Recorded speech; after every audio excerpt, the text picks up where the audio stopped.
my YouTube channel, that is Learning Biophysics with the team 320. And today's my topic is topic of the third week is nuclear methods of the nuclear physics, and the second topic is electron absorption spectra. So first, I would like to start with the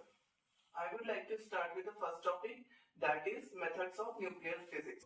So, methods of nuclear physics involve modern nuclear physics which make use of powerful beams of elementary particles, that is electron, neutron, etc.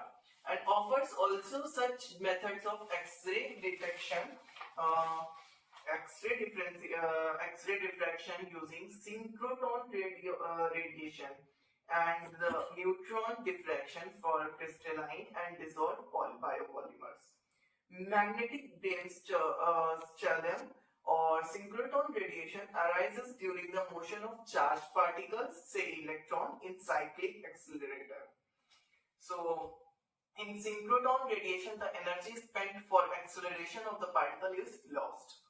Synchrotron radiation is the X-ray region of the spectrum, has an intensively high intensity, 2 orders of magnitude higher than the modern X-ray tube, with a power of 2 kilowatt.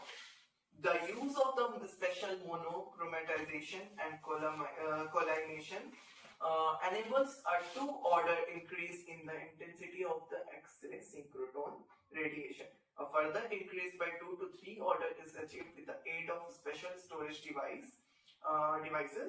Synchrotron radiation is characterized by the small divergence of the beam. If I talk about the synchrotron radiation, offers important possibilities for X-ray spectroscopy. X-ray quanta have energy just enough for the inner electrons in the atom to be ionized. The X-ray absorption edge shows the fine structure of the absorption band. If I talk you more, next things about the synchrotron radiation, the use of this method calls EXAF, the extended X-ray absorption fine structure technique, has made it possible to obtain valuable information on the structure of nitrogenase, a protein containing molybdenum atoms. Microparticles undergo diffraction if the de Broglie wavelength defined by L is equal to h by mv, where h is the Planck's constant, m is the mass of the particle, and v is the velocity, has the same order of the magnitude as the distance between the details of the object. Neutron diffraction has found various applications. A beam of neutron from next thing I will talk about the neutron diffraction. Neutron diffraction has found various applications.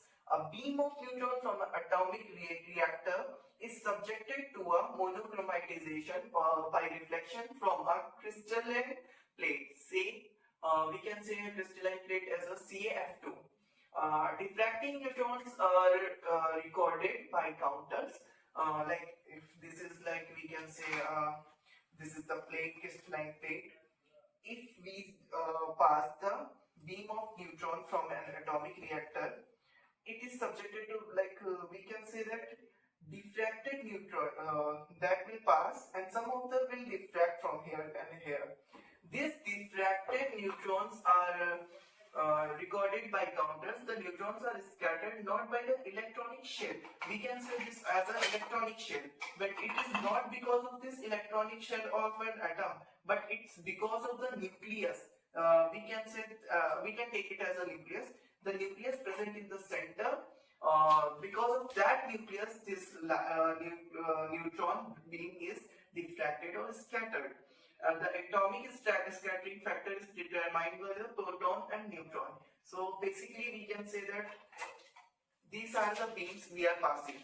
If it's diffracting from here, it goes here, like this pattern, it's diffracting. It's not because of the electrons present over here, it is because of the neutrons and the protons present in the center of the atom. So therefore the atomic factor of the isotope varies significantly.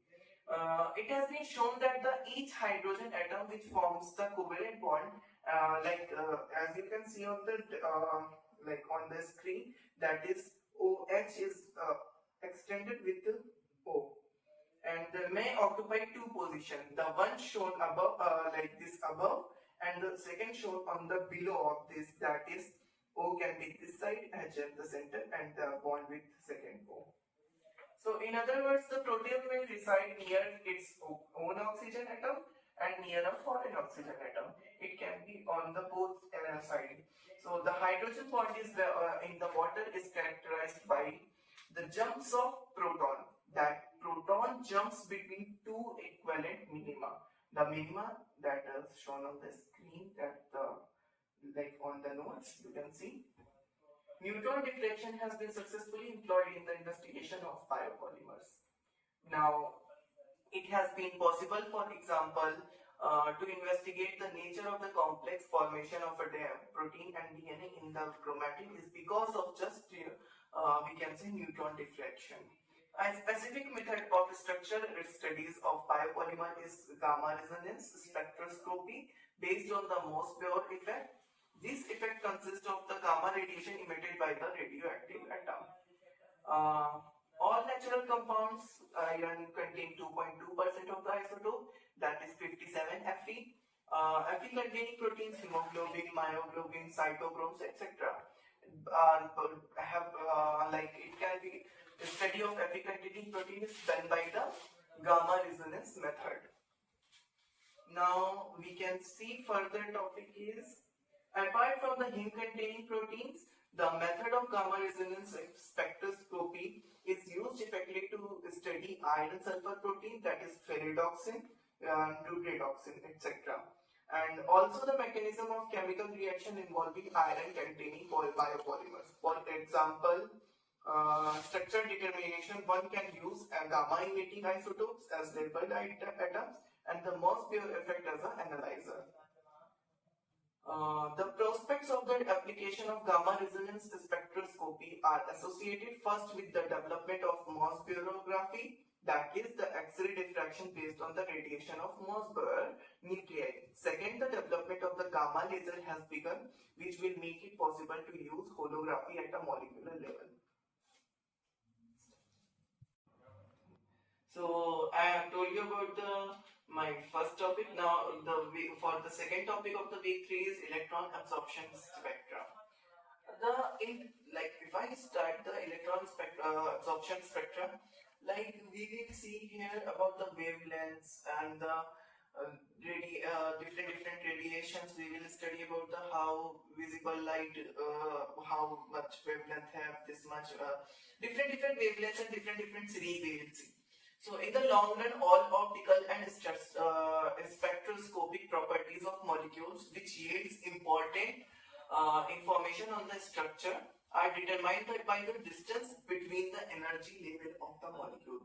Like someone have first level of the energy level, second level. There is a different level of energy. So here we will study about the different level of the energy, and because of which this we will study about the structures. These level corresponds to various electronic and vibrational and rotational states of the molecules. The electronic transition of polypeptide and polynucleotide chains are hence of protein and nucleic acids occur in the ultraviolet region. Where it occurs, I will show you the chart where this molecule lies in which region. So polypeptide, polynucleotide, proteins and nucleic acids are present in the violet region, ultraviolet region, UV region. The absorption band of the peptide linkage, that is CONH, lie in the region of 180 to 185 to 240 nanometer. The same region and the shorter wave region contains the absorption hands of aliphatic side chain of amino acid residues. The aromatic residues, that is phenylalanine, tyrosine, possesses absorption band in the 280 nanometer region. The nitrogenous bases in the nucleic acids absorb light in the 260 nanometer region. Thus protein and nucleic acids are colorless. They do not absorb visible light. This is full agreement with the dielectric nature of the biopolymer. Now, Short conjugated chains are colored, carotene is red, we can see, and sufficiently long chains absorbed all the visible light, and that is they are black and even metal-like substance they see. So for example, we can take a polymer of acetylene, that is CH triple bond CH. Has been recently obtained that which is black in color. You can see the structure of this acetylene bonding, which is black in color and metallic luster. Why this have black in color and we have metallic luster? Because they don't lie in the visible range. So because of that, they should have been they seems like black and metallic luster. So quantum mechanical calculations show that for conduction electron in protein to be excited, a very large amount of energy is required, not less than 3.5 electron volt, that is 340 kilojoule per mole. From some crystalline semiconductors are colorless, but this does not imply that all the biopolymers may be considered to be semiconductors. So eventually the low electronic conductivity of biopolymers is accounted by the presence of metal ion, which are difficult to remove and is of no biological significance. The monomer of protein chain is similar to amide molecule, that is R1CONH, and that is connected to R2. As a result, the study of electronic structure of simple amides like furamide, methyl acetamide, meristemide, there have been established electronic transitions in the amide group. You can see in the figure that I will be showing on the screen. Show the wave function of the amide group corresponding to its mobile electrons. The pi2 level is corresponds to the bonding orbitals, and the pi star level to the non-bonding orbital of the CO bond. The pi1 bonds level correspond to the non-bonding orbital of nitrogen, and the n level of the state of the unshared electron pair of oxygen. The N to sigma star transition is an atomic electronic transition in oxygen.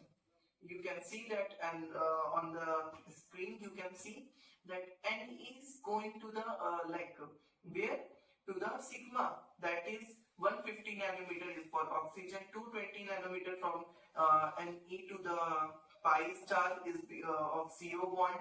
So different level have different nanometer and different transition range. So according to the Beer-Lambert law, the intensity of the light has passed through a layer of an absorbing substance of a thickness L is equal to I is equal to, you can see on the screen, I is equal to I naught EXP, that is epsilon Cl,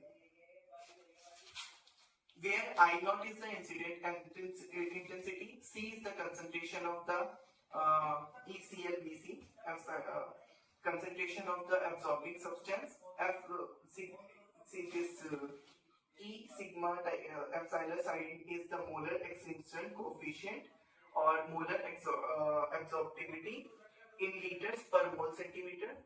The absorption in a given bandwidth corresponds to the transition from the ground level 0 to the excited level I is expressed in terms of the so-called oscillator strength, that is FOI. Oscillator strength can be determined is equal to 4.32 into 10 to the power of minus 9 integration sign, that is epsilon naught I 0 to I, and that is differentiation of V bar. And V bar is the wave number, that is the frequency of the light wave divided by the light velocity. The integration is carried out over the entire absorption band. Theory yields F 0 to I is equal to 2me upon 3he square omega naught I omega I 0 to I p square 0 to I, where E and me are the charge and the mass of an electron. Omega 0 to I is the circular frequency corresponding to the 0 to I transition. Omega 0 to I is equal to EI minus E naught upon H bar. The quantities E0 and EI are the energies of the ground and excited state. Finally, POI is the matrix element of the dipole moment. P stands for the dipole moment corresponding to 0 to I transition.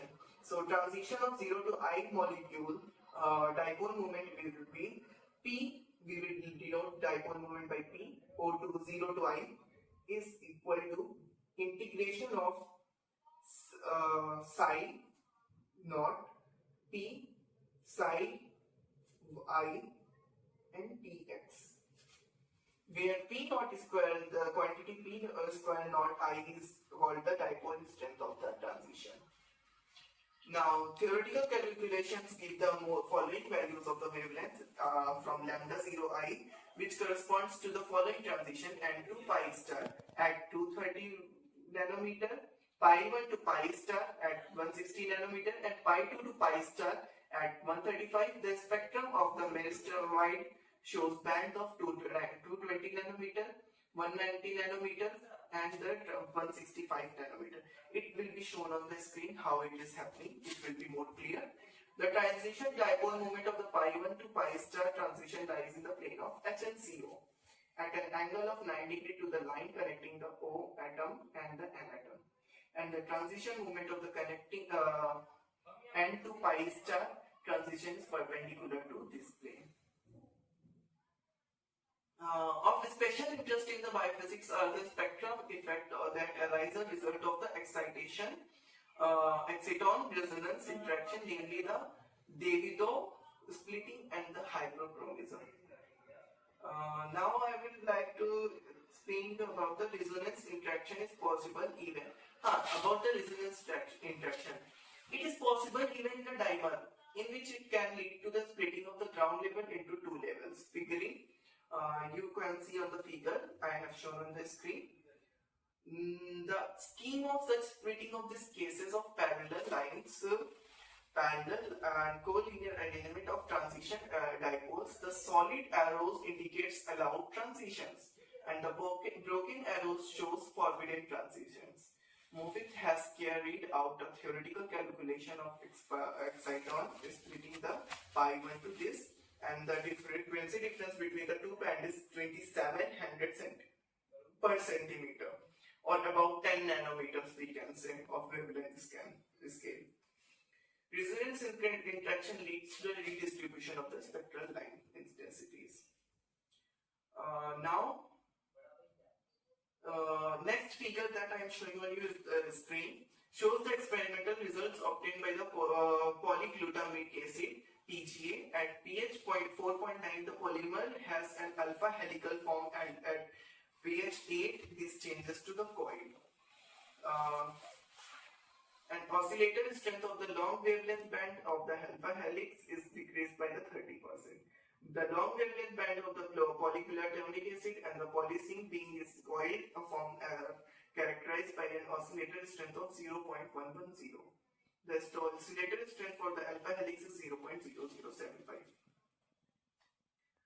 It is obvious that the disappearance of the hypochromism in the course of alpha helix coil transition can yield a quantitative measures of the alpha helicity of protein because of the difficulties involved in the spectrophotometric measurement in the far ultraviolet region near 200 nanometer. This method is used in seldom studies of protein. On the contrary, it is simple and efficient for nucleic acids whose long wavelength bands lie near 260 nanometer. This is all about the electron spectra I want to say. So I hope you would have understood better, and better you go with the notes I have provided on the screen. So thank you and have a nice day.